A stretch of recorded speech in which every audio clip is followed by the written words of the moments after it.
So you're watching Universal Groove. I have Sam Be Yourself here with us. Very excited to have him here. Again, he was put, in my eyes through a friend of mine who, really reached out and said, "Hey, I see that you're interviewing artists. Definitely should have this artist on, Sam Be Yourself. He's been on the show Rhythm and Flow, Cardi B, Chance the Rapper, T.I." And so I watched the show, did some research on him. And what I found is that this guy is awesome. He's playing the guitar, he's playing the piano, he's rapping, he's singing, he's doing all the above. And so I feel like he's just very versatile in everything that he's doing. So just want to welcome Sam Be Yourself to the show. Hey man, thank you so much for having me. I appreciate it. So I just want to start off with, where were you born? I was born in Durham, North Carolina. My pops was going to the University of North Carolina at the time. And so I was born there. My parents split up by the time I was about 5 years old. My mother is originally from here in Detroit. So when my parents split up, I went with my mom back to Detroit, and I've been pretty much here ever since. Now, growing up without, your father in the home, what was it like, just being in Detroit, single mother? I mean, was it rough? Was it okay? Did you have, grandma coming through, or what was it like growing up? So when my parents first split up, me, my older sister, my mom, we moved back up here to Detroit. We lived with my grandparents for a minute so my mom could get back on her feet, get a job, find a house, that kind of shit. So yeah, my grandparents were very instrumental, man. Thankfully, I had my mom's father, my grandpa, and her brother-in-law, my Uncle Greg, who I also look at as almost like a father figure. I had some people that were in my life, that were able to kind of tell me like, hey, you're fucking up, all right? But I was still fucking up anyway, and yeah, man, it was tough. There was time, like my mom was battling her demons, my dad was battling his demons, whether that be booze or what have you. And, there was a lot of rough times for sure, coming home and bills are cut off and eviction notices on the front door, the whole 9 yards, man. So obviously there's people that have had it a lot worse than me. So I'm thankful that I'm still here and I have a foundation that I can call a family. But yeah, it was definitely not just a walk through the park. I want to go into like the city of Detroit, because I've never been there personally, but in the area that you're in and you're growing up in, is it a pretty nice neighborhood, rough neighborhood? I grew up in a suburb that's called Grosse Pointe, and everybody here in the Michigan area and a lot of people, they just think, oh, big houses and rich old money, because that's normally what it is. And I lived in a small middle-class section of Grosse Pointe, which is commonly referred to as the Cabbage Patch or Grosse Pointe Park, which is a lot of 2-family duplexes, 4-family apartment buildings, and we are on the border of Detroit. So growing up, I was able to hop over my backyard fence and be on the first road of Detroit, which is Alter Road. So I was able to, tell my mom I'm going to kick it with my friends, hop over the backyard fence, and I'd be in the jungle and go ask a homeless dude to buy me some beer and go to a trap house and buy some weed or whatever, so we were right on the border of, like the thick of it, man. But, majority of my neighborhood, yes, is very, very, very privileged white people, for sure. What was your first introduction to music? My parents have great taste in music, both mom and dad. My dad has like 2 giant suitcases worth of cassette tapes where he would make his own mixes. And some of these mixes would have anything from like Beastie Boys to like old Eminem and Limp Bizkit tracks to like Coltrane jazz music and just so many different things. And my mom was into the softer kind of rock that showed their feelings and things like Michael Jackson and Michael McDonald and the Bee Gees and shit like that. So I always had a good, healthy balance of whether it was rock, whatever my dad's small knowledge of hip hop was, whether that be Beastie Boys, Run DMC, Big Daddy, like whatever was there for him to like really soak up from his friends. But it's always been a good mix of music in my household. Yeah, and do you remember as a kid, just like what was the first like hip hop or rap that you heard that just really grabbed your attention? Like, I want to do that? Eminem for sure. Yeah, Eminem for sure. I think it must have been like 2000 or like 99 or 2001, whenever he really started popping. And whether that was like "Hi, my name is," or "Forgot About Dre." Like when that video came out and that was on TRL every day, and like little 9-year-old me is looking at the TV screen like, holy shit, like I can do this? Like, you mean like I can do this? Like, so that was definitely huge. Eminem was definitely the one that made me realize like, yeah, like you can be accepted in this culture as long as you know, pay your respects and know the history and know that this was built on the, you know, the backbone of the black and brown people. Yeah, and then he comes obviously from the city that you're, you know, living in, right? That's an even cooler thing, is that this is a guy that's from Detroit and he's holding it down, you know, for the town, for the city, for the state, really. So I mean, so yeah, you're just seeing this guy do his thing, and you're just kind of like, hey, I can do this. Do you remember writing like maybe your first raps, and were you maybe rapping like with his music too, like trying to emulate him? It definitely inspired me to start writing my first raps. So there was like that little era was like, he was on fire, Ludacris was on fire, and Nelly was on fire. So you had 3 different elements of hip hop. Like M had these funny, witty bars, and Ludacris had the fast, you know, really ridiculous flow. And then Nelly was making songs for the women, right? So that was where like how I kind of pieced together what I am today, right? You have to be able to rap really well, have great punchlines. You have to have an undeniable flow, to the point where like even if you are rapping some bullshit, the lyrics are trash, but the flow is nice. Or you got to be able to sing and really cater to these pop, you know, the pop demographic as well. So yeah, I want to go back to Eminem, because I remember very vividly of him coming out and just like, he was just throwing bars, and he was doing bars in a different way. Like there was rappers back then, they were, you know, flowing, but his flow was like a really aggressive. And like his just movement on, like, you know, he go fast, he's going slow, he's changing it up, he's going after everybody. That was another thing. Like there was a lot of fear in a lot of rappers. It kind of like woke everybody up for a second, because he was attacking everybody, you know. Was that something that you enjoyed about Eminem, is that he was kind of going after people and calling people out? Totally, man. Of course. Like he had a beef with another white rapper named Cage from New York, and he's like, forgot what he said or what, you know, I wiped my ass. I went on stage and sprayed Cage with Agent Orange and wiped my ass with his Page and Source. Like, yeah, dude, like there was no one doing, like saying, like he said something about like ripping out Mystical's fucking vocal cords and all this crazy shit. Yeah, he was only doing a lot of shock value things, but I think the biggest thing that I took away from him was his vocabulary, bro. Like his vernacular. He was like rhyming words together that no one had ever done, you know. Like I could go for days, because I studied that guy for sure, but I mean, like he was just rhyming words together that like no one had ever heard, like, and that was really what it was for me. Yeah, and what also I enjoyed about him, and I'm not the hugest Eminem fan, but I think for sure, like I could say, like, you know, he would like go in depth stories and still keep some, you know, rhyming going on, which was like something else that no really rapper could really do. Maybe Snoop Dogg kind of touched on it with some of the stuff he was doing.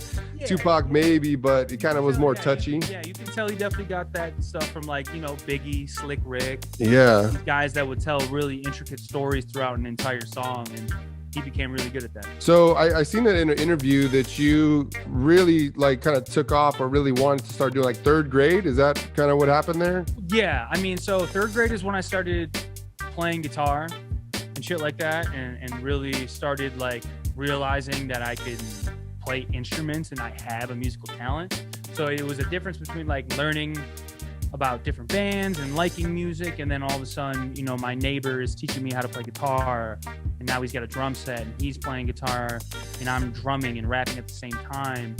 And then yeah, 3rd grade is pretty much when I knew like this is what I want to do for the rest of my life. And like, you know, I still play baseball and still do what I could and still do everything I can to keep my you know, my family, my parents happy or whatever. But like, yeah, I knew once I picked up a guitar, it was music. It wasn't necessarily like, oh, I'm going to be the dopest rapper, dog. But it was like, this music is it for sure. God damn it! You cocksucker. You would think I would know my own fucking songs. Okay, so God, motherfucker. Why? How does that work, dude? Fuck! Nothing feels the same. A million thoughts running through my brain. I can feel the rain right now more than ever.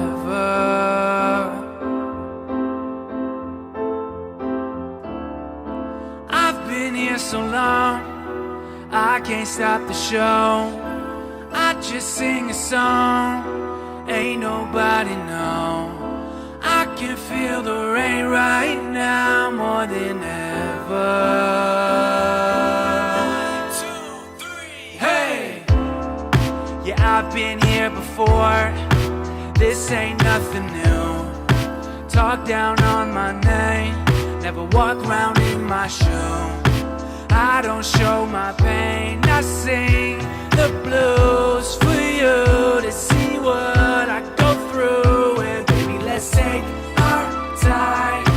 We don't have to hurry, everything is fine. You don't have to worry, so let's live our lives. Forget about tomorrow, time is spent, it's never borrowed. Let me welcome you to sorrow, yeah. Let me take you inside my mind. Sometimes I can feel so blind. Got a glass of that good red wine, got me thinking that everything is fine. Sometimes I want to leave, pack up my things, sail the 7 seas. Hell nah, but that just ain't me. Hell no, no, it's not like me. Just to give up and give out. Been up, I've been down. Loving this music is all that I've been about. Don't got a lot of money, got a lot of heart. Motherfuckers acting funny back from the start. Will I ever even hit the Billboard chart? There's more to that, man, I'm giving you some of my art. Yeah, it's the power of the music. Gotta use it, don't abuse it. Baby, let's take our time. We don't have to hurry, everything is fine. You don't have to worry, so let's live our lives. Forget about tomorrow, time is spent, it's never borrowed. Let me welcome you to sorrow, yeah.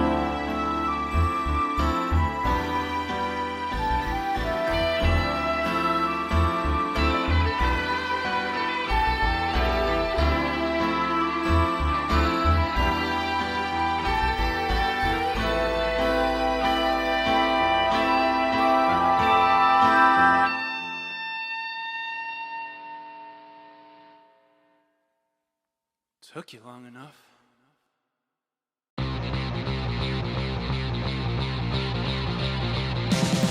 So in 3rd grade, you have a friend, a neighbor, his name is Tyler. He's playing guitar, he's got a drum set, his father's a drummer. He's the one that kind of takes you under his wing and teaches you. Can you talk a little bit about him and how he influenced you on, the musician that we may be hearing today? Yeah, totally. His name was Tyler. He was a good dude. I'm not exactly sure where he's at today, but yeah, I think he just got sick of jamming by himself. We were into skateboarding, we were into playing football, doing whatever, just running around being kids, and he was getting guitar lessons frequently. And I think he just got tired of jamming by himself, so he taught me, how to basically noodle around on a guitar. His dad was a drummer, gave him an old beat up pair of drums, and he was like, hey man, just kind of see if you can hold the beat. And I got on that thing and just started ripping, just holding the basic beat. He's playing guitar, and eventually it led into me playing the drums and singing while he's playing guitar, and then that was it. Now are his parents seeing this? Are your parents seeing this by chance? Hey, wow, this guy, and he's really taken off with this. He's playing the drums, he's playing guitar now.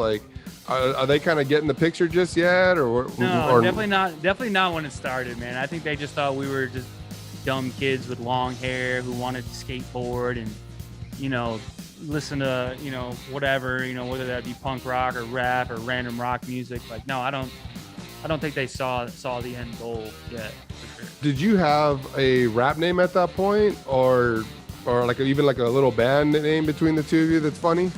Me, him, and my other buddy, shout out to my buddy Chris. He was a bass player for a little bit, and we We went by a band called the Supersonics. And it was us three. And, you know, we jammed out and just did covers. We didn't write any original music together. We'd sit in the garage and just jam out to the songs that we loved. But I started releasing songs under the name Sam B, just Sam, the letter B with a period, when I was like in 8th grade. Started handing out like little mixtapes, putting stuff, you know, on the internet, whether that be like Z-Share, and like sending little secret links. It wasn't even like out for the public, right? Because I don't think SoundCloud really popped until I was in about 10th grade-ish. But yeah, I was making little songs and sending them out to people. And I used to go by Sam B. And when it came time to release my full-length project, that it was self-produced, no samples, this is all me, I can finally put it out to the world. I was going to release it under Sam B, which is the initial of my last name. And it looked like the name was already taken because the website wouldn't accept it under Sam B. So I did some research, find out, cool, there's already a rapper named Sam B. So I just added an E onto the end, added a yourself, Sam B yourself. I thought it just kind of rolled off the tongue and just kept going. I want to go back to high school because I think that's always an important, you know, period of time for anybody, really. But were you doing music there? Was like your friends, maybe even some of the teachers kind of know, hey, this is the route that you're taking, you're really going to the musical side? What was like the high school experience like with like friends knowing that you were trying to do music? Yeah, my friends knew, definitely. My teachers didn't. They were like totally misunderstood. They were like, okay, here's this kid that like, you know, he's trying out for the baseball team. He's doing decently well in his classes, but yet he's hanging out with the fucking stoners and like he's skipping class all the time. So it was like juxtaposition, right? It was like the kids in my school knew that I was doing music, right? Because I was handing out blank CDs in the hallway. Oh, not blank CDs, but burned CDs with my little trash raps that I had on them, doing freestyles over Wayne and Mike Jones beats and shit like that. So I'm handing out, you know, shit in the hallway, and I'm putting out my little stuff on SoundCloud or Twitter or what have you. And so the people that always knew, because if I pulled up to a party, 9 times out of 10, you know, I'd get coerced into freestyle. And they'd be like, oh, yo, you got to rap for us. So people knew, and people would talk shit too. They're like, you know, a lot of people were like, bro, you're not going to be a rapper. Like, what are you talking about? Like, you're going to rap for a living? Like, you're going to pay your bills off of music? Like, good fucking luck. Well, there's not too many white rappers out there that are really doing it big. You know what I mean? Like MC Serch maybe back in the day. You had Vanilla Ice. Who I was influenced by Vanilla Ice. When I first heard Vanilla Ice, I was like, this guy, he's going all, I mean, he did go all the way. He was on top of the world. I mean, the guy was in Ninja Turtles movie. You have Eminem that kind of came more recent, and he just totally dominated, and he's accepted, you know, through the hip hop world pretty easily, right? Everyone can kind of vouch for that guy. But to make a career of it, it's pretty far-fetched. So your friends are just like, this is cool that you can just like rap, you know, with us, and you can just go off the top. That's awesome. It's super talent. But are they just not knowing that you kind of can produce too, right? So that you got the music side as well. I think that's the big key to you, is that you can rap, you can, you know, freestyle bars, but you could also make your own songs. So did they not maybe realize this at that time? Yeah, I don't think they realized that, and I don't even think I realized it at the time, because I've been rapping over beats and shit like that longer than I've been like making my own beats, right? So I didn't like, it took me a while to put the puzzle pieces together, and it was like, bro, you can play guitar, you can play the drums, you can take a sample and chop it up. You just have to learn the equipment, learn the software, and the rest is history. But yeah, I mean, at the end of the day, bro, I mean, I was such a music head and such a hip hop head at the time that, like, in high school, when I was in high school, like, okay, so Eminem let me know it was possible, right? Cool. I'm not like Eminem. I don't wear a fucking do-rag, and I'm not on some hood shit. Along comes an Asher Roth. Along comes a Mac Miller. Along comes a Kid Cudi. Along comes a guy named Drake or a Kanye, where it's like, they're not on some gangster shit. Like, you can be your motherfucking self. So when it came to time for me to like rename my name and like find my identity, that's kind of how the whole Sam Be Yourself thing came into play, because that was my driving force to becoming a rapper. It was like, bro, You can do this shit. You just have to be you. You can't come out here on some shit that you don't know about. Just go out there and be who the fuck you are, and people are either gonna like it or hate it. But I had a feeling more people would like it than hate it. And I guess I was right.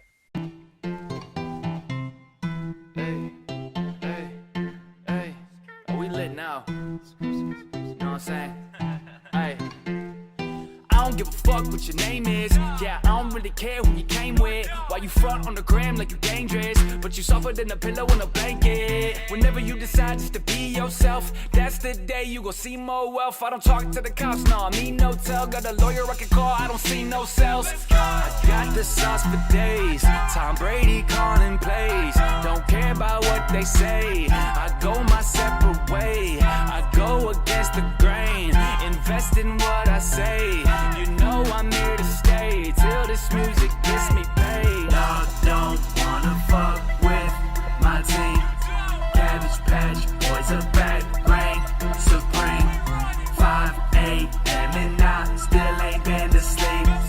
I don't got no time to rest. I'm trying to live my dreams. Hey, look at me now, trying to live my dreams now. On the scene now, puffing on some green high. Mama Sita, looking like Celine high. Yeah, she a keeper, woman of my dreams high. I ain't stopping till I got me a gold plaque with some hoes in a cyclone, raining cognac. They go listen in though, yo, like my phone tap. You ain't gotta worry, my brother, because I'm gon' rap. I like to have some fun, sipping that bottle until it's all done. Partying until the sun coming up. If you need a beat or a verse, start what's up. I'ma give it to you like this. I'm the coldest, I'm focused, and you know this. Sip like a smoke green till I'm frozen. They gon' hear this and ask who wrote it. Dog don't wanna fuck with my team. Cabbage Patch Boys are back, reign supreme. 5 a.m. and I still ain't been to sleep. I don't got no time to rest. I'm trying to live my dreams. See, I've been grinding, patient, working, stacking oh so long. And it's been 10 years of me writing, recording these songs. But now I think I really got the formula so strong. So we gon' keep it rocking till the fucking wheels fall off. Yo, they hand me the vision of me rising in the business with the homies as my witness. Yo, I'm about to make a killing. Get the heck up out my system, I'm stepping towards the mission. I need everyone to listen, I'm fixing to do some digits. What's the deal right now? Keeping it real right now. She ill, popping the pill up in the field right now. Instead of hating on me, pay your bills right now. How the fuck does he not have a deal by now? Dog don't wanna fuck with my team. Cabbage Patch Boys are back, reign supreme. 5 a.m. and I still ain't been to sleep. I don't got no time to rest. I'm trying to live my dreams.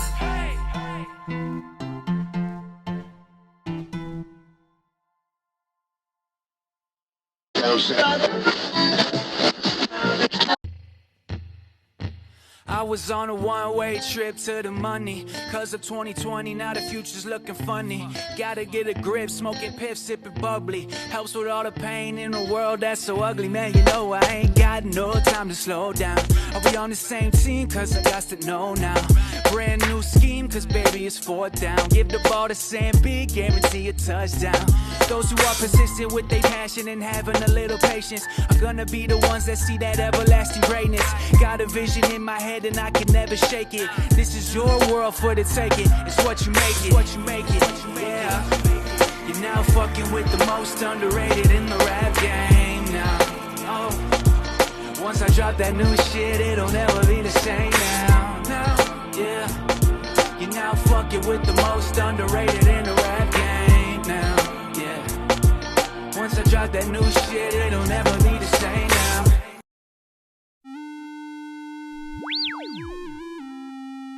I mean, hip hop, I think, is like the most, as far as for music goes, it has to be the most scrutinized, you know, genre of music. I mean, you got to have a couple bullet wounds, usually. You gotta have a lot of street cred, you know, been in jail a few times, you know, it's really tough. I mean, and that's like, I think that's like the mentality of not only just the fans, but even people on the outside. Like my parents, like, you know, if you think about rapper, like, whoa, that guy's a bad dude. You can't mess with that guy. You know, he's got the chain, he's got, you know, he's got the gun, you know? So when Kanye came out and those type of rappers that you're talking about, Mac Miller, yeah, I mean, that was a really different, you know, entirely different type of spin on hip hop, and people love that music. Talk a little bit more about just their influence on you, like the Kanye stuff when that came out. Can you talk a little bit more about just how that just kind of helped you kind of get to that next level? The basic way that I always like to put it, it was like, okay, so Eminem made me realize that someone that looks like me can be at the top, right? The tippity top of this shit. Like, you could be the highest selling artist of all time. Cool. But I don't rap how he raps. But a guy like Mac Miller, a guy like Kanye West, a guy like Kid Cudi, a guy like a Wiz Khalifa, they realize that, oh wow, you can build a brand and in a foundation, and you can tour the whole world forever. As long as you're alive, as long as you're good, as long as you keep, consistently putting out good music, bro, you're good forever. Like, your bills are paid, like, tenfold. Like, you're good. It's not necessarily about being, sure, every fucking kid wants to be Drake. You know what I'm saying? Every kid wants to be a Kanye or a Jay-Z or an Eminem or whatever, but it's like, there's only so much room for you to be that person, right? It's destiny for some of those people, right? So, the goal is to obviously be at that level, but if not, I'm still going to be fine, bro. I'm still going to be touring the world, still going to be making money off of my tunes. I'm still going to be good with a solid foundation and a fan base. And that's what those guys taught me, is that building a brand and being who the fuck you actually are is going to pay off longer in the long run. So freshman year, a lot of technology is changing around that time for you and for the world. There was like dial-up, bro. We had dial-up internet, if you guys remember that, the little running man with the AOL ruining everybody's lives. So can you talk about just like the technology, what you first started off making beats, cutting things up? And then also you said your mother downloaded Napster. Let's talk about that. Yeah, that was when I was super young. I was still in elementary school. So my mom woke us up one morning playing the song Who Let the Dogs Out. And me and my sister got up and we were like, damn, how'd she get this? She went to the store and got the CD? She was like, no, fam. Downloaded that shit right here. You can download any song you can think of off the top of your head right here. And that was back in the dial-up days. That was way before that was, a long time ago. That was when I was still in elementary school. But yeah, by the time I got around to wanting to explore recording my own voice, the first program I ever used was Fruity Loops. Illegally downloaded it off a torrent. And then, it inevitably crashed my mother's desktop Dell computer. And that's when I begged her. I was just like, please, we have to get a Mac. You have to get me a Mac. I'll do anything. I'll fucking do the laundry for the next 10 years. I really don't care. But it's got GarageBand. It already comes with an audio program. Like, you can't get viruses on this thing, right? That's how they sold you at the time with Apple. It was like, you can't get viruses. It's foolproof. So, my mom is a savior, and even though she didn't want me necessarily in the beginning to explore a music career, she's the one who started it, because she spent her tax return to get me a MacBook, and then I started using GarageBand and making my own beats and shit from there. Wow, thank God to mom, right? Yeah, I remember back in that time, it was like the LimeWire was going on. There was like, man, you can get any track, but man, there's a lot of computers in the graveyard right now from LimeWire, bro. There's a lot. No, we literally killed, I think, like 2 or 3 of my mom's desktop computers using LimeWire, Napster. There was a couple other ones back in the day too. You're making your own mixtapes, you're putting your own beats together, but you're kind of seeing like what's out there. I mean, there's a lot of quality out there, right? You got the top guys, you got even maybe some local guys that sound really good, but they're spending like maybe thousands of dollars, hundreds of dollars to get producers, to get the right sound. So you decide, hey, I'm gonna go take my money and invest it into online engineering classes. Can you talk about just your process there and just what kind of, again, pushed you to do that? I could just tell the quantum leap that I had to take between like the songs that I was putting out and how they sounded compared to the field around me. And I thought to myself, hey man, you could really start doubling down on this busboy job and like really get some studio time, or you can just learn how to do this shit yourself. So that's the decision I decided to take, and went to an online audio engineering program that helped me really, fine tune how to make beats, how to properly mix vocals. And it really took my sound to the next level, which ultimately I think helped me, land a spot on Rhythm and Flow. How long was the engineering courses? And do you mind talking about maybe how much those expenses were to do those courses? Yeah, so I mean, it ended up being a little bit over a year and a half, and I think in total it ended up being 10 grand, which nowadays is stupid because you see all these online programs, right, that are doing this. And honestly, if I'm being frank, you can learn all this shit on YouTube. Everything I learned, I'm telling you right now, everything I learned and that the money was spent on can be learned on the internet. It's the tools are in the power of your hand these days. Google and YouTube are your friends. It's like they are your best friends. Any tutorial, you want to learn how to build a fucking boat, you want to learn how to master a song, like it's on YouTube, So, and this was 6-7 years ago, but I mean, yeah, at the end of the day, I think it was worth it. And it helped me, take my musicianship to the next level. I mean, there's a lot of YouTube videos like you're saying, but I still feel like there's an investment in yourself on that. You're right. I mean, yeah, it's costing you a lot of money, but I think it's an investment of like, hey, I'm really all in on this. Like I'm pushing all my chips like in on this. And I think that's another thing that a lot of people won't do, right? Like, there's even been some times when I was in a band before and maybe like half my chips are in because I know how hard it is to make it. I wasn't all in. So I feel like that's, yeah, you are putting up the money, but you are investing in yourself. So you've done the engineering, you're still putting out music, and you're getting gigs, local gigs in Detroit. What's that scene like? What's the competition like there? I mean, there's got to be, hundreds of guys trying to, obviously try to get to the top. But what was it like for you to do some of those gigs? And what were some of the good gigs maybe? And what were some of the bad gigs? I got some decent gigs, whether that was downtown, or whether that was, opening up for, local legends like Boldy James, or opening up for Young Dro or whatever, just getting little random slots here and there, doing my own little shows here and there at pubs and smaller venues or whatever. But yeah, made the decision to ultimately, move to Chicago to just grow as a human being.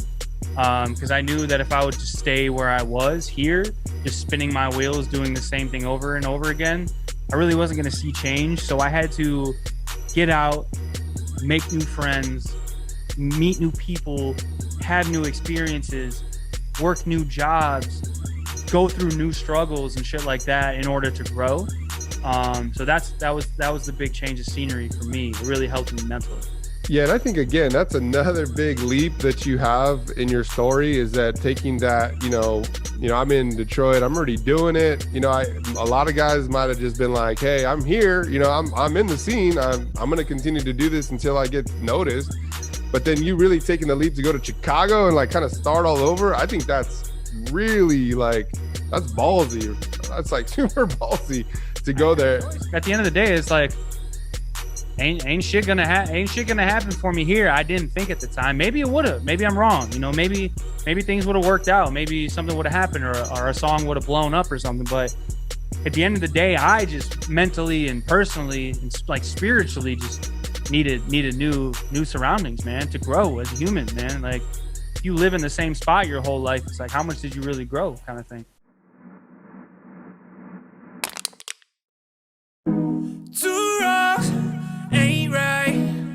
So I guess I'm leaving now, and I'm wrong, you're right.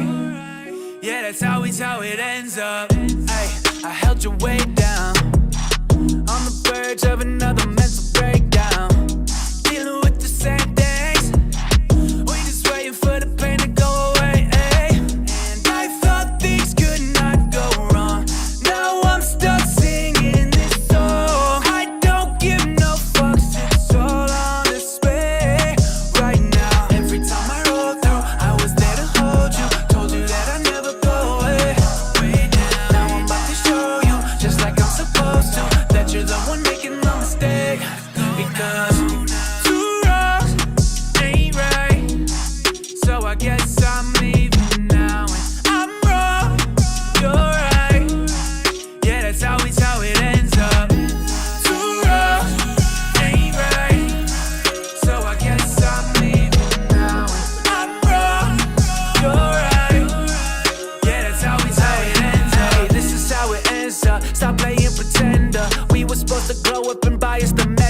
Benz truck. We was best friends, huh? Don't think you remember. Plus there ain't nobody that's touching, loving you tender like I do.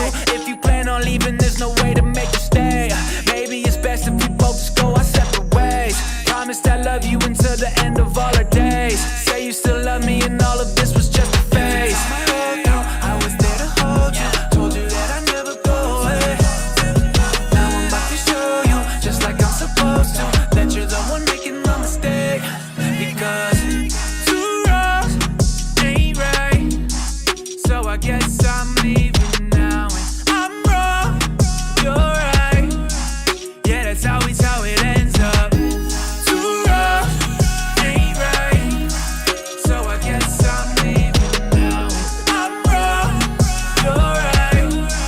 Yeah, that's always how it ends up. Two wrongs ain't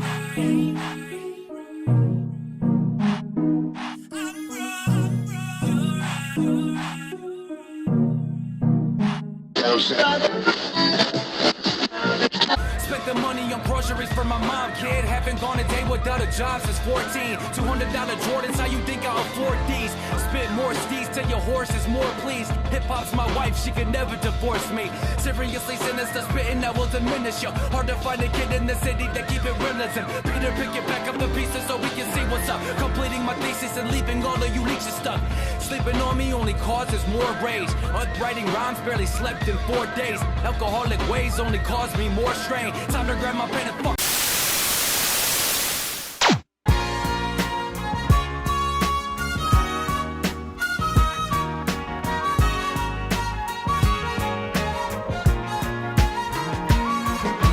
All right, so Detroit, I mean, Detroit's treating you pretty good. I mean, again, you're getting some gigs. You are being booked.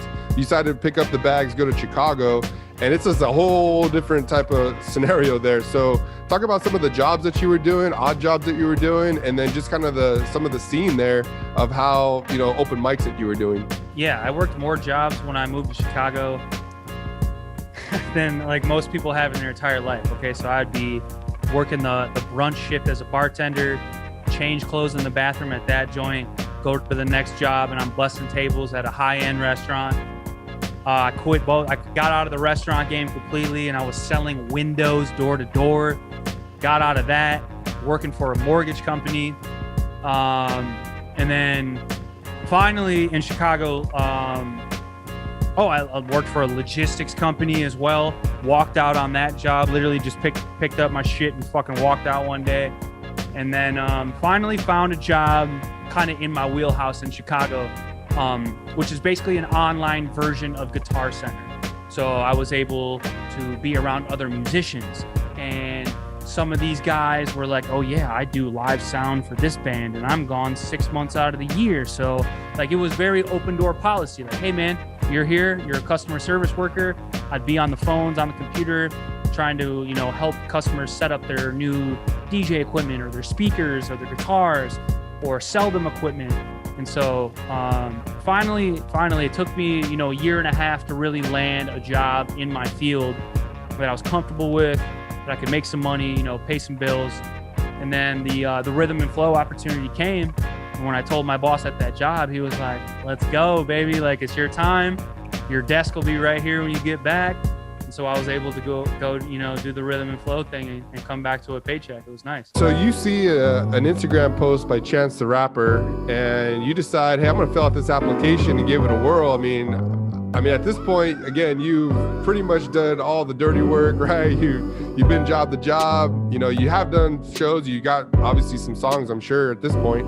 But you fill out that application. What was going through your mind at that point? Like, all right, this is it, right? So many people tagged me in the post that he made and DM'd it to me. And I was like, it was a very vague post by Chance. And he was like, hey, we're doing a reality show. Send your music to this link. And people start sending me the post. And I was like, hey, man, I'm not going to do some VH1, MTV, American Idol, like bullshit, right? Whatever. I go to the website and they're like, oh, this is through Netflix. And I was like, okay, that means I can swear, I can smoke, I can do whatever. There's no boundaries. And I was like, okay, this is intriguing. So I applied for it. And the producers reached back out. We went back and forth for a couple months and ended up getting the spot. Now, I think this is interesting because, like you said, Netflix, okay, like they really haven't done any shows like that. I don't even know if they've even done any other type of shows like that, right? It was their first show ever that they released on a weekly basis. Wow. So that's a big deal in itself.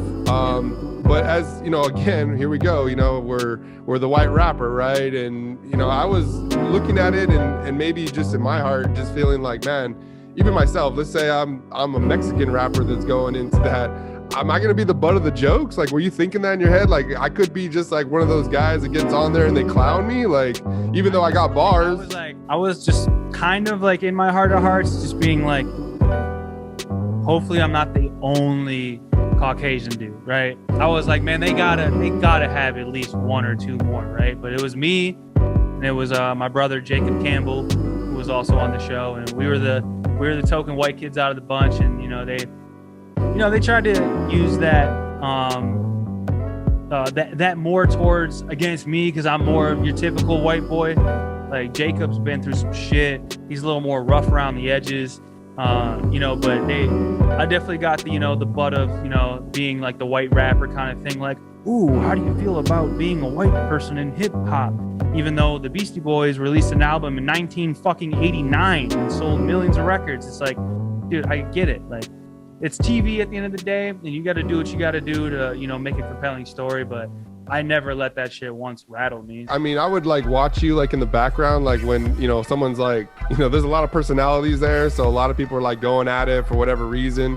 But I see you in the background, you're just like headphones on, focused, like you're just like, you're doing your thing.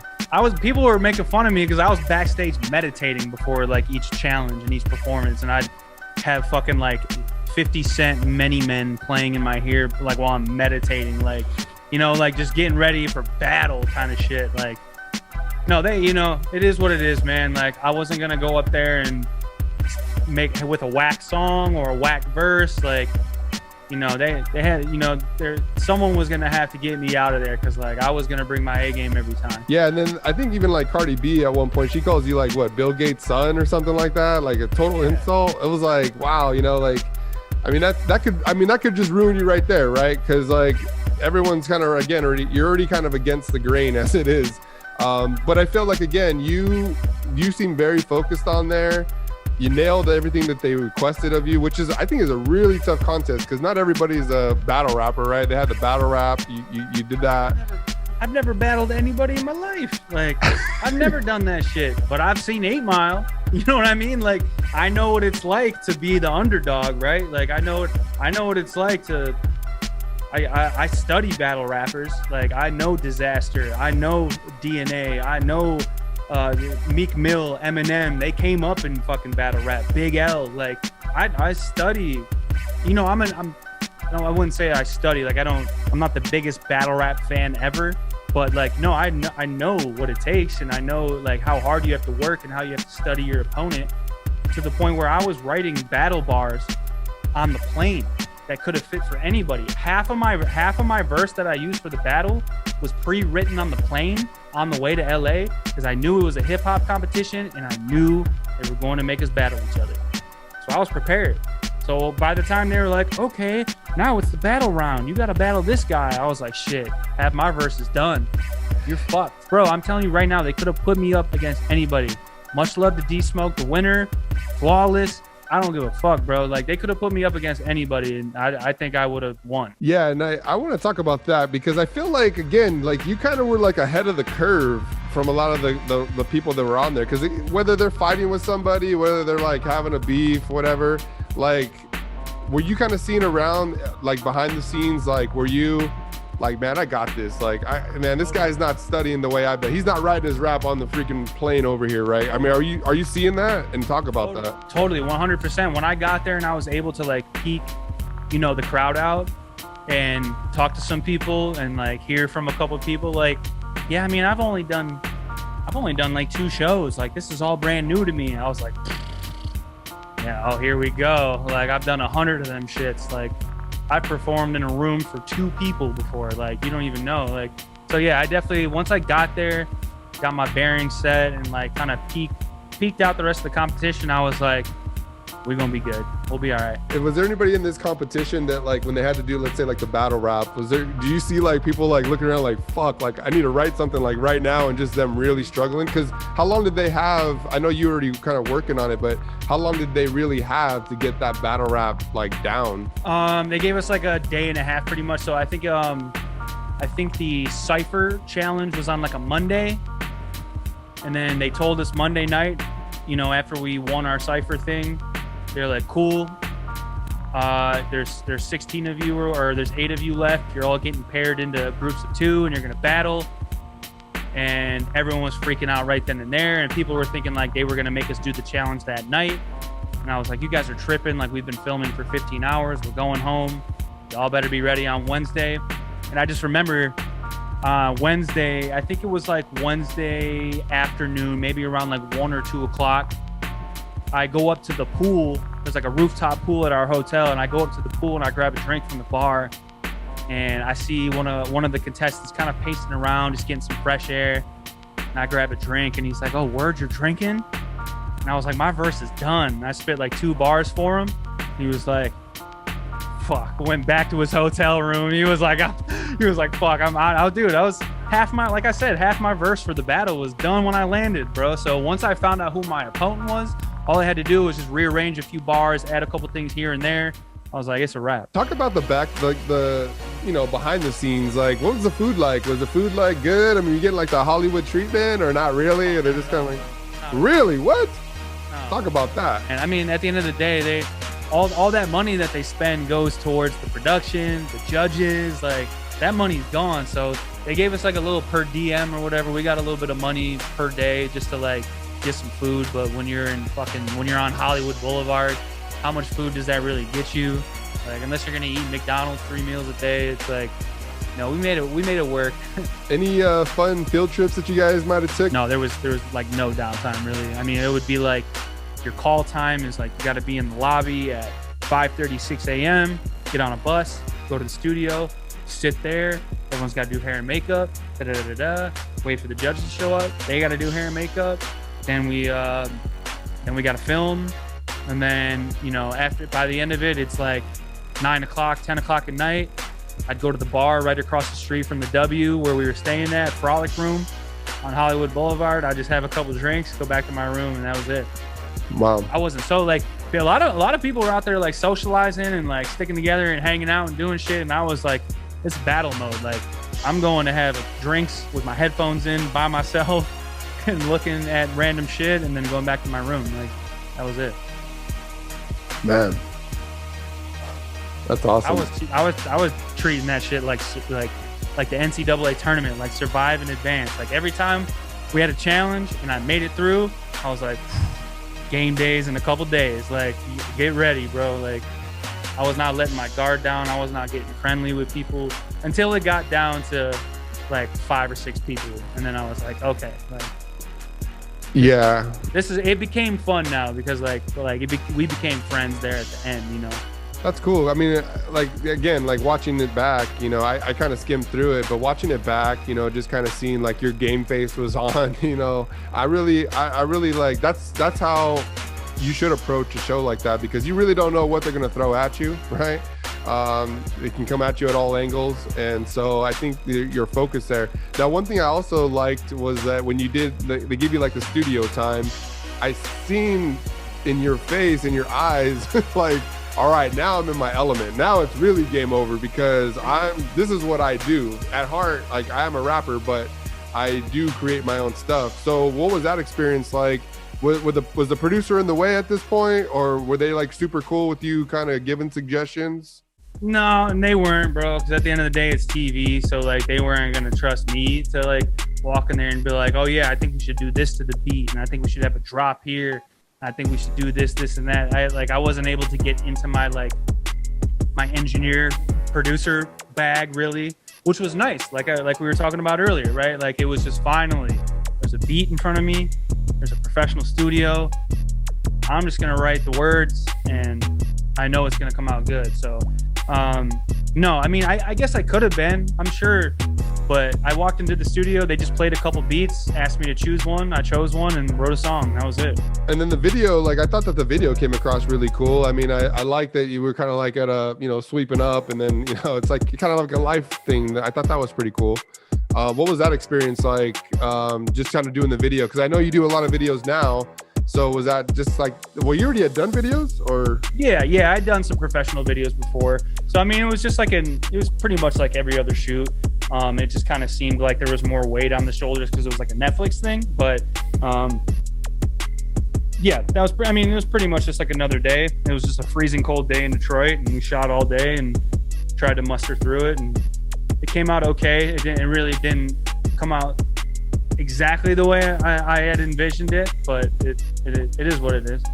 I made it through. I won that round. So. Well, the last question would be for that show there would be, did you get a chance to, you know, hang out with Cardi B? Did you get a chance to hang out with Chance and T.I. and maybe pick their brain and maybe just have a one-on-one with them at all, or no? No, not me. I can't speak for the, you know, the final contestants. I believe maybe the final four got to, you know, actually hang out with them a little bit or whatnot, but besides just, you know, being on set and kind of just, you know, I got to shake T.I.'s hand, say what up a couple times, briefly chop it up. How you doing today? Good. Having a nice day kind of thing.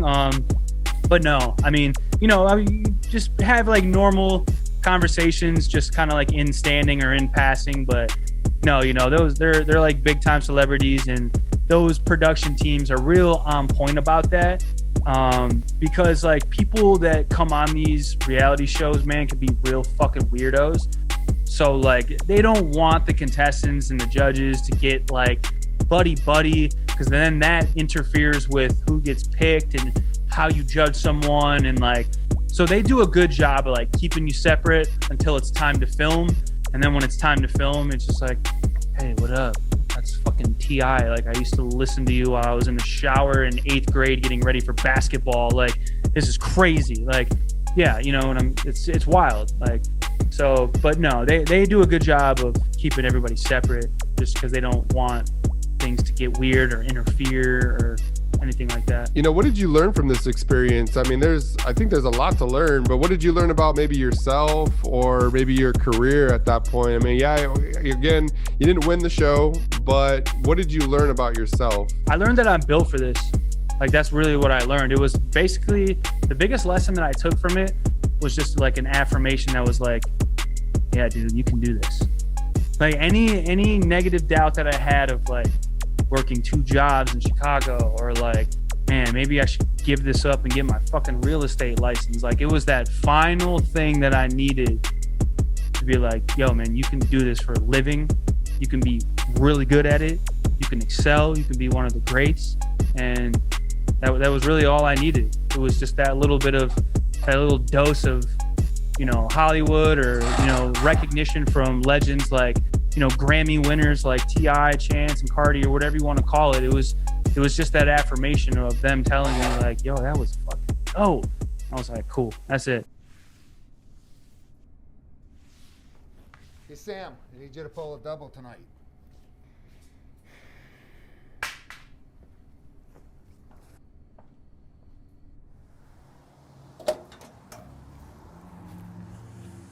I've been waiting on this my whole life, yeah.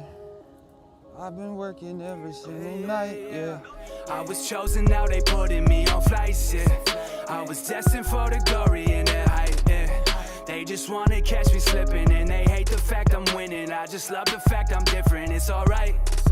And I know that they gon' listen when I'm playing through the system. I'm just sticking to the mission till I die, till I die, till I die, till I die, yeah. Everyone waiting on this, yes, ain't no one bringing it this fresh. This is my moment, I gotta control it. I told you I'm here just to get checks. Y'all can keep the famous shit, I know just what my angle is. I got years of pain on this, they always try to label him. Yeah, after year I've been waiting my turn. Stories to tell, I got lessons to learn. Best of the best, let me flex on the first, and it's been said I'm destined for the work. You know I was born to be extra special, yes indeed. Hailing from the 313 where it's below 0 degrees. Get the cash for the back in the bag though. High school they were staring, they laugh yo, but they never really been in my shoes, and there ain't no telling what the younger might do. Back to win, action packed with ratchet women backing in, laughing while I'm stacking. While you like, I've been waiting on this my whole life, yeah.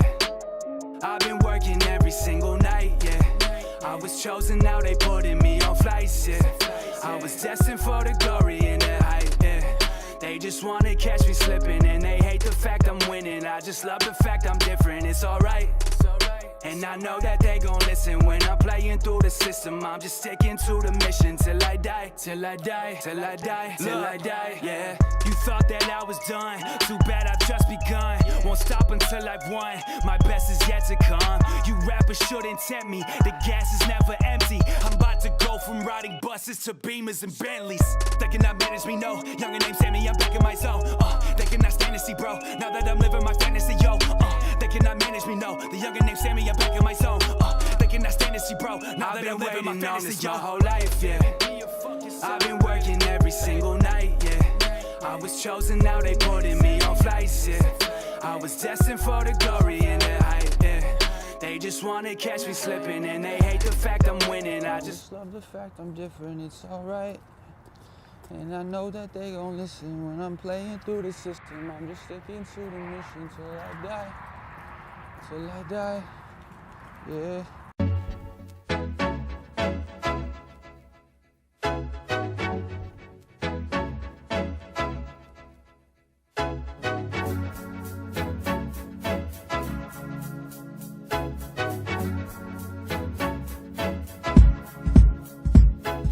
What I've seen, I think that is different on like your YouTube videos. This is crazy. I mean, I watch the YouTube videos and I'm looking at the comments. That's usually the first place I go, you know, when I hear rap or any type of music, just kind of what the people are thinking. It is nothing but positivity on there. Like, it's like, do you monitor this? It's all love, bro. No, it blows my mind. A buddy of mine brought that up to me. It's funny that you say that. One of my best friends brought that up to me about a week and a half, 2 weeks ago. He was like, dude, it's insane to see the amount of just positive reinforcement, even if it's an Instagram post or a YouTube video or whatever. It's never anybody like trying to be like, yo, you're fucking whack, dude, this is trash. It's like, it's all love, man. It's, you can look at the thumbs up and the thumbs down. It's always like 99% to 1%. Like, so I'm doing something right. It might take me a little bit longer than I expected with the pandemic, but I know I'm on the right path, and I just got to keep, you know, putting out quality music.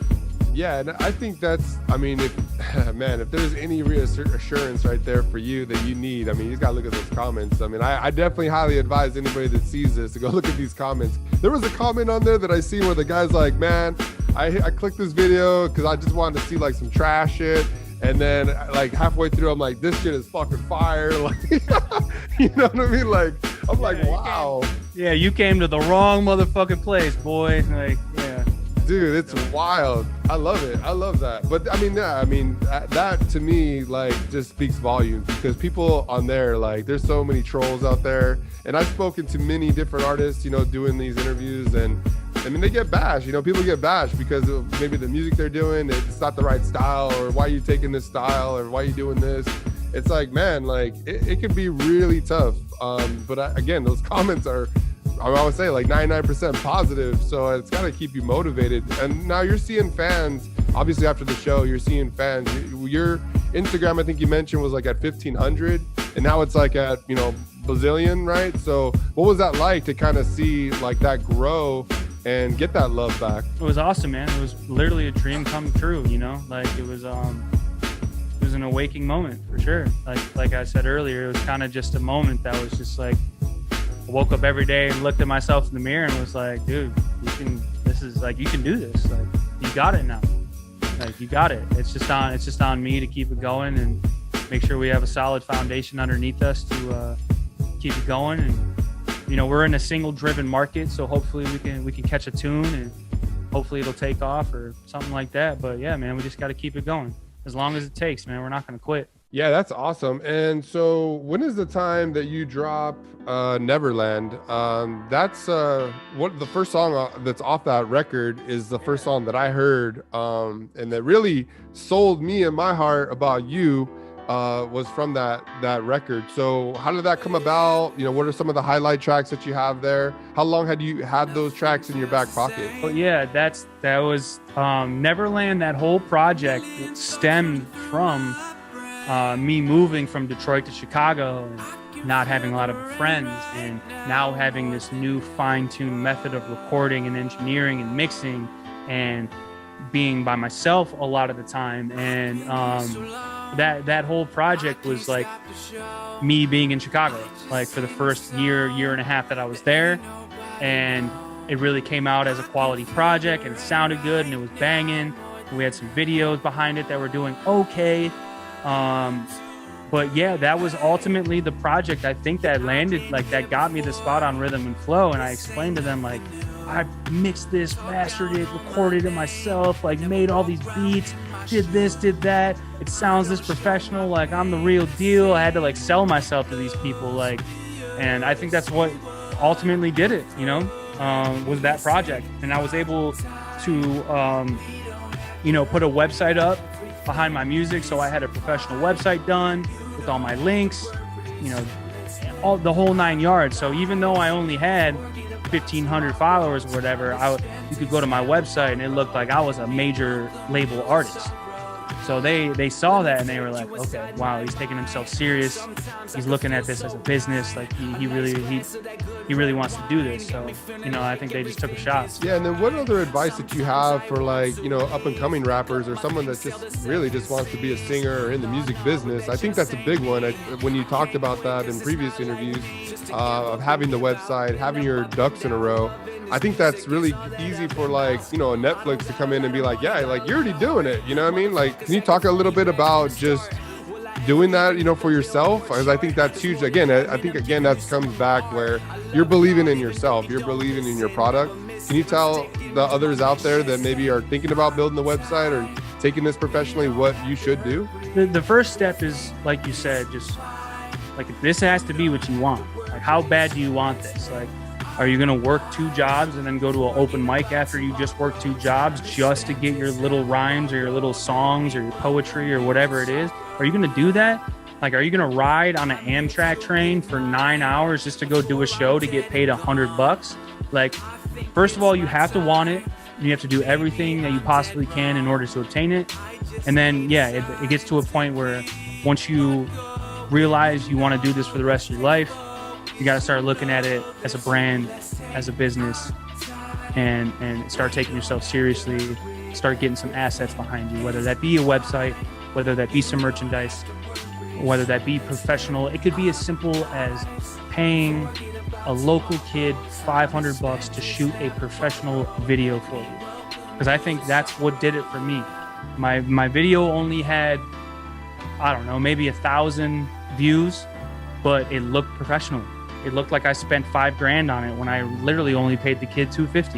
You know what I mean? So it's just taking yourself serious, and then realizing that that's, you know, what you want to do. Don't half-ass it, I guess, at the end of the day. Just don't half-ass the shit.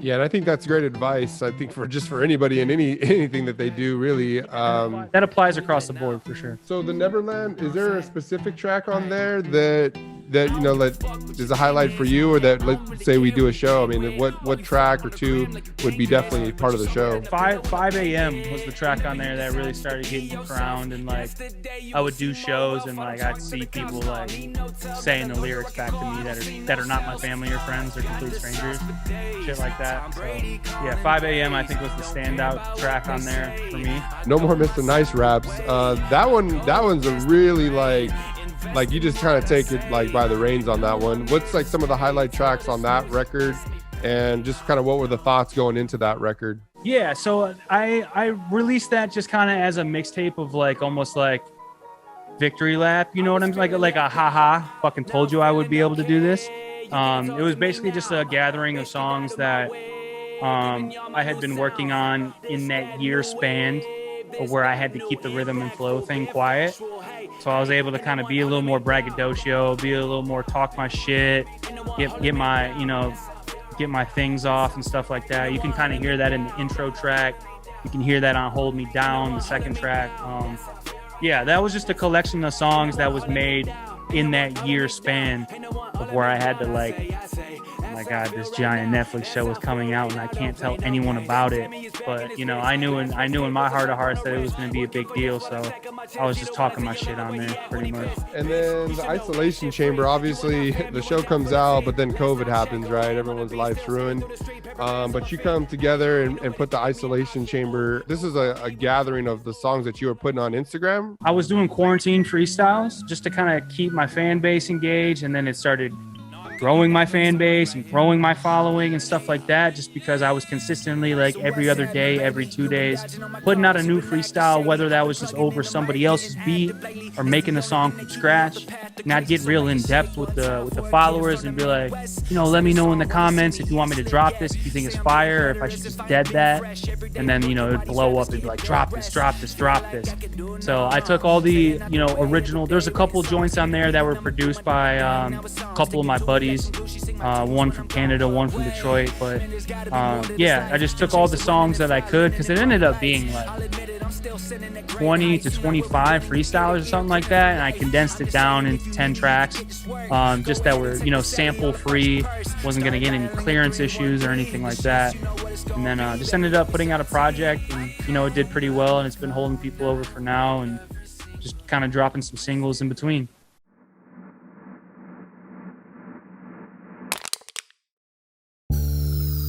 Sunshine. For later. I know the dude who makes orange sunshine. Acid, man. Oh, no thank you. Not my thing to do. It could show you a side of you never seen before. Hey, I beat to rap what key beats a lot. Know my history cause I studied a lot. This is for the kids still living off they pops and them boys on the block still loading up Glocks. Never really give a fuck about shit. I be spitting crack while I'm holding my dick. Haters get mad, I can see them throw fits. Never joined the gang but I'm a star full clip. Sick. I'm the type of dude that you cannot trust. Driving 10 beers deep in a pickup truck. On the way to get your sister just to do bust stuff. Bumping YG, screaming out, fuck Donald Trump. Try to come and get me now, shut your city down. And I know you love my gritty sound, sitting pretty now. Future looking lady now, with my pretty smile. When I pull up to the venue, she go pull her titties out. Give me the rhythm, my slash flow, Super Smash Bros. Chief can hear it like Castro, wicked fast flow. Work of art like glass blown, need my passport. Cause I'm finna do a show over in Glasgow. Trying to tell myself every day that I'm not insane. Blood boiling, flame flowing through my veins. Not to mention alcohol is damaging my brain, but I can't stop drinking cause it's numbing all my pain. Now the whole world about to know my fucking name. Do it for respect while you do it for the fame. Rappers all referees, blow the damn game, but you lost in the sauce cause you all sound the same. How many MCs have gotta learn? Flame them like getting a perm, they gotta burn. It's my turn to enhance your intelligence. Well-rounded and earn stripes like a peppermint. Eat good, fuck good, breed excellence. 3 seconds in and I'm looking for the next to pin. Kill a rapper, now they calling up the next to kin. Holy priest, man, I sit and collect the sins. Double up the ante and grab the whammy. Feel like Trey Cools cause these haters can't stand me. Brand me, they wanna put me into a box, so I did a verse for Sammy and we ready to rock. Red rocker, can't drive slower than 55. Nah, I ain't in the passenger seat, wasn't meant to drive. I done seen some things that wasn't meant for eyes. I bring suit to the party to lift the vibes. Never better, my mind is on the cheddar and dough. Like Asiago, the motto is better to flow. Finna wet up my competitors, letting you know to any whack rapper in the game, I'm ready for smoke. Hey yo, Cuff, Yo, what's up? yo, you wanna bust? Clever letters, the message propel us to a different state. Holographic image after dinning up your dental plate. Heavy on any instrumental, I set the record straight. All you rappers say the same old things. I'm a grown ass man, I don't play no games. And I heard your girl going through a dango phase. Now she wanna be herself when she say my name. Yin yang, extreme balance, supply to nature. Pocky 6 for my Asian bitch when I'm about to flake her. Ignoramus, go Bosky out on your man, no canvas. Grabbing hammers like Hunter Hearst, you about to see the nurse. It get worse like having the worst day in your life. For lacking a proper spirit, you took the worst flight. Rappers all out of pocket, living the wrong life. Treat them like electrical sockets and put them on ice. Now that's nice, you about to play this back twice. On the 3rd time, you'll be scratching your head, no life. The mic's a weapon in the hands of a titan. Advance like lightning, right to excite and get the fans hype. Flesh wounds, fillet, fictitious competition. Dramatic incision, swine flu and you featherless pigeons. When me and Dango come together, we never are missing. Since the age of 10, I've been making grown men decisions. Better listen, cause I don't repeat. Once they see me, they gon' need some more of these beats. That's a motherfucking fact. Live from Detroit, that's a motherfucking rap, little bitch.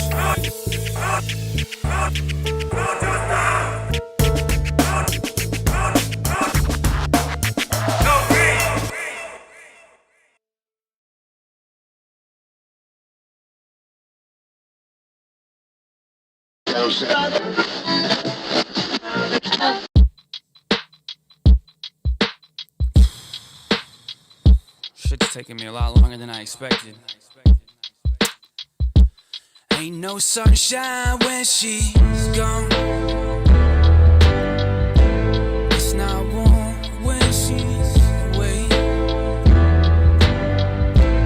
Ain't no sunshine when she gone. She's always gone so long. Anytime she goes away. Wonder this time where she's gone. She's gone to stay. Ain't no sunshine when she gone. This house just ain't no home. Anytime she goes away. And I know I'm at it again. Yeah, I'm at it again. Me, my pad and my pen. Yeah, I'm in it to win. R.I.P. the Bill Withers, about to get this shit in. I don't do it just for me, I do this shit for my kid. I'm a syllable criminal, never spitting subliminal. Maximum, never minimal. All these rappers are pitiful. Stomach full of MCs, who it be? It's a doctor on the track, MD saying bitch, please. Go for days, spitting deranged. Underpaid, got me feeling like I'm stuck in the cage. Blowing the J, couple minute meal lemonade. Bombing like a renegade till the end of my days. What? And you know I had to switch it up. Getting tired of filling up my cup. Hey, ain't no sunshine when she's gone. It's not warm when she's away. Ain't no sunshine when she gone. She's always gone too long. Anytime she goes away.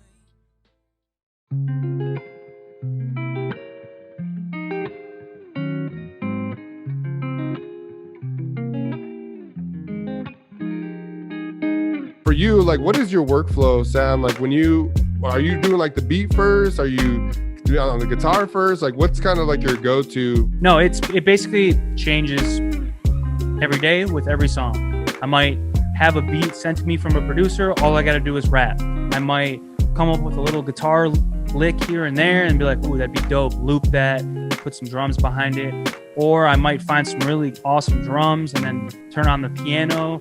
And then after the beat's done, right to it. It literally, there's no specific formula. I don't like to get into that kind of formula. The only formula I really think about is the writing aspect, right? So whether the beat's already done or it's half made, I like to structure the song as best as I can from a writing standpoint, whether that's intro, verse, bridge, hook, verse, bridge, hook, outro, whatever that may be. Sometimes it's just organic and there's nothing and I'm just rapping for 3 minutes straight or whatever. Sometimes it's organic, sometimes you don't follow that code, but I don't have a structure when it comes to creating music besides maybe the writing aspect.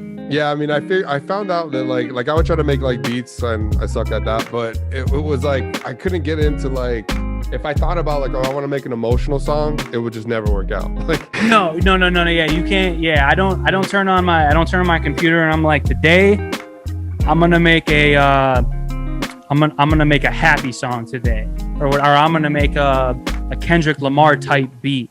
It's like I don't do that. I just turn it on, start fiddling around, might find a sample or a melody loop, or I might create the melody from scratch, or like it's just different every time. You just turn it on and kind of just let it flow naturally. Yeah, and there was something that I heard that you maybe can do up to like 100 beats for like one, record maybe. Can you talk about that? I mean, is there like a certain point in like, okay, I got to hit 100 beats and now these 100 beats, I'm going to whittle it down. Is that something mentally that you do? No, I just think that with the ability to produce music at such a rapid rate these days, with kids that just have a microphone and a computer right there in their house or their bedroom, it's kind of like that same thing. We kind of just live in a microwave mentality music industry where, okay, this single was hot this Friday, next Friday there's going to be another round of people dropping shit, so that's going to be forgotten about. So I just like to create songs, create songs. And then I'm sitting on a stack of songs and I go through them and I'm like, nope. Ooh, that one's nice. Let's put that to the left. Nope. Okay. Yeah. Ooh, that one's, let's put that in the middle. We might be able to work with that. So I like just to kind of create and then go back and really fine tune it afterward. And then I also want to talk about just like the music industry in general. I mean, it's pretty rough. I think I think Drake just dropped a few tracks the other day. And I mean, I'm not like a huge Drake fan. I do have a friend of mine who's a huge Drake fan by the name of Jenna. This girl like will die for Drake. Can you talk about like just the music industry, the way that like, you know, maybe people consume music? I mean, like you mentioned, like, I can't throw out an album anymore, right? I think that's kind of ancient stuff. Like as far as like, okay, I'm working for an album. It's got to be, it seems like the most success that musicians are getting is like, I'm dropping, you know, a track here and then maybe next month I'll drop 2 tracks. Is that like the plan for you, or are you still trying to stick with the albums maybe? I call it an album, but I mean, realistically, because of the microwave mentality, it won't be more than 5 to 7 songs, just because you can't do that. Because if you drop 5 to 10 songs at one time, maybe 1 to 2 of them catch, and then like the rest of the 8 are just gonna go under the water. We already released it, it's gone. It was a waste of time. But you could have taken those 8 songs and just released them periodically, and maybe they would have done more. Maybe they would have blown up. Maybe it would have made you more money.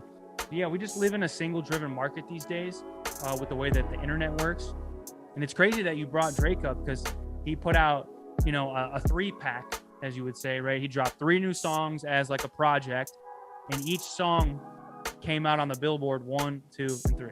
Like it's fucking nuts, right? So that's obviously the way to go, right? But he's almost, as you would say at this point, he's almost like a legacy act. You know, he's been around for 10 plus years, so he could put out an album of 20 songs and people are gonna listen to the whole fucking thing. But he's earned that. So I would say for an artist like me, for an artist that's coming up, just do some singles, do some 2-packs, maybe do an EP of 5 to 7 songs or something. But like, yeah, man, focus on getting a song that's hot, and so people are begging you for that shit, right? You drop a couple fire singles, maybe 1 of them, 2 of them blow up and they get real big to the point where people are like, we need the full thing. We don't want just 2 minutes and 50 seconds. Like, we want the whole thing. That's definitely seems to be, you know, the way to do it right now. Yeah, and I love the albums that you're putting out. I mean, they're not like crazy 50 tracks, right? I mean, it's definitely condensed, and it's definitely the right temperature. It's the right, you know, there's the right mixture of songs there. So I love that. I love what you're doing. What's the peak for you? I mean, what are some of the shows that you would love to do once COVID's up? Is there any specific shows that you may have been booked for that were really big, or some shows that you're looking forward to maybe getting to one day? The goal is to be on festival season, right? I was supposed to do South by Southwest before, you know, the shit hit the fan, but like to do the South by Southwest, do the Coachellas, the Lollapaloozas, like your goal, I think, is to do that, because that's where big crowds, the big checks coming in. And like, you know how you've been to a music festival, right? So if the headliner is Daft Punk, there's going to be people standing at that stage from noon until when they go on at midnight, because they don't want to lose their spot. And in that time period, they're going to see all these artists that they've maybe never heard of before. So like, that's the festival thing is where you really, really grow your fan base and really make a lot of fucking money too. So that's honestly the goal, man, is to, you know, whether that's the earliest act on the bill or the headliner, I really don't care. But the goal is to hit these festivals for sure. Man, I would love to see you at Coachella. I've been to Coachella. I think I had heat stroke at Coachella. And like what you said, like I was in the crowd, like waiting for Rage Against the Machine from like, you know, 12 o'clock to like midnight, you know, waiting for this. And I think I had heat stroke. I came back from it. The Roots actually brought me back. I was like, I got to see the Roots play. And that like, I was like, I gotta wake up, man. And like, I you know, drank some water and I came back, but thank God. If you could create your own rap group, who would be in this group? Like a Wu-Tang, if you can create your own like Wu-Tang type group, who would be in this group? Local rappers, dead rappers, alive rappers? That's tough, man. Man, that's a really good question. I don't know. I would like it to be balanced, you know? Because, like, if you think of Wu-Tang, it's like they were all on that grimy 90s boom bap shit. But if you think of, like, a Odd Future, they were kind of more balanced. They had different sounds, like, you know, Frank Ocean to Tyler to Earl to, like... So I would want it to be more balanced. Man, that's super tough. That's super tough. I don't know, man. Maybe try. Okay, so like, if you had a singer in the group, what would be like your singer, like that handles like the choruses or handles like, you know, the melody part? You ever heard of King Cruel? Okay, he's a London artist. He's real dope. I would choose him. Hopefully somebody that's watching this knows who he is. He's a pretty big artist. He's dope. You got the rap side, so you handle the rap. I mean, yeah, I got the rap. We need a dope producer. Let me get Kenny Beats. You ever heard of Kenny Beats? No? Oh man. Well, if I hear the music, I might. Yeah, you might.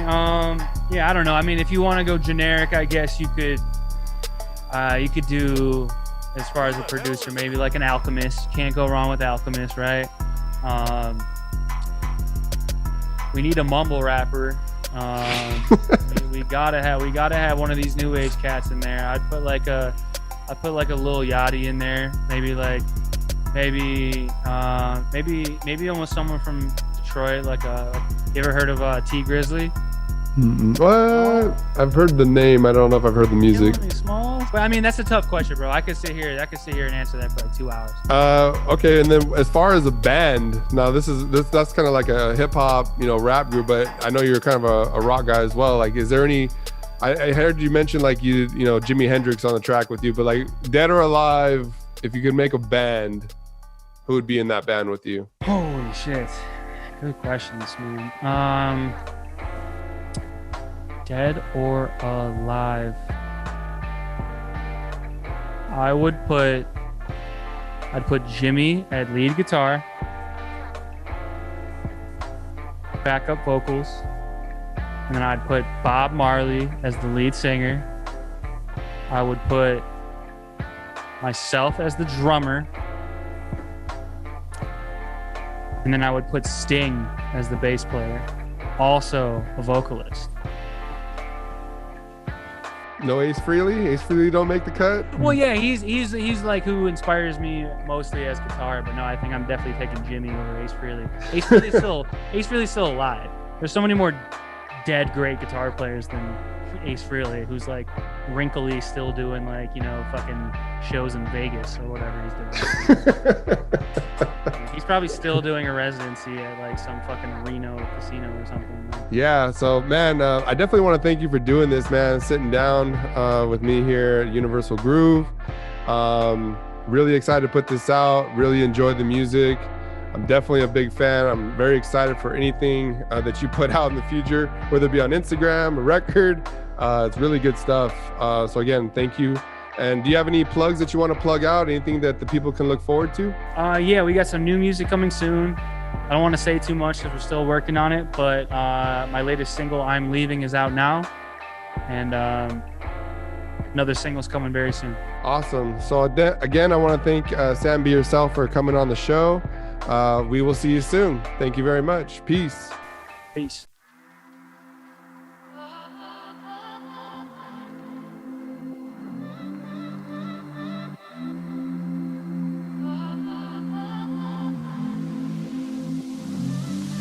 I guess I knew one day you would come. Look my fears in the face, I'll never run. People hate on my name when it comes up. Guess it comes with the fame when you want some. People said that I would never be here, but I always had the vision I could see clear. Never ever being heard is what we fear. Get by with some weed and some cheap beer. Now I be feeling like it's my time, I'll be fine. When I drop tapes, they gon' fall in line. Every lyric that's coming out of my mind came from deep inside of the ground. This right here, this my life. I don't ever wanna look back, think twice. Wanna be known for the skills on the mic. Wanna be known for the feels I ignite.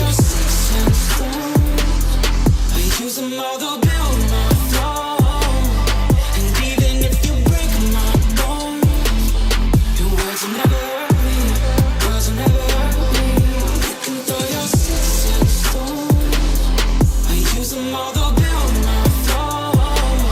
And even if you break my bones, your words will never hurt me.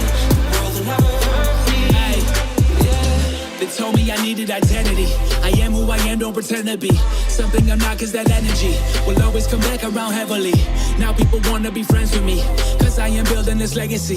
And I got a little bit of clout, but I doubt they was fucking with me sleeping on the couch. People in my face wanna know what's next now. Got a couple shows, finna run them new checks now. Got a team of homies I don't ever wanna let down. We ain't gonna stop till they saying I'm the best out. This is who I'm supposed to be. I don't need no trophies, please. Just hold me down till I see the greatness that can hold my team. Don't care what they are telling me, go make your own reality. You know that life is challenging, but baby, go and spread your wings. The truth some people never see. Got everything we ever need. Put your love in everything, and you will be forever free. You can throw your sticks and stones, I use them all to build my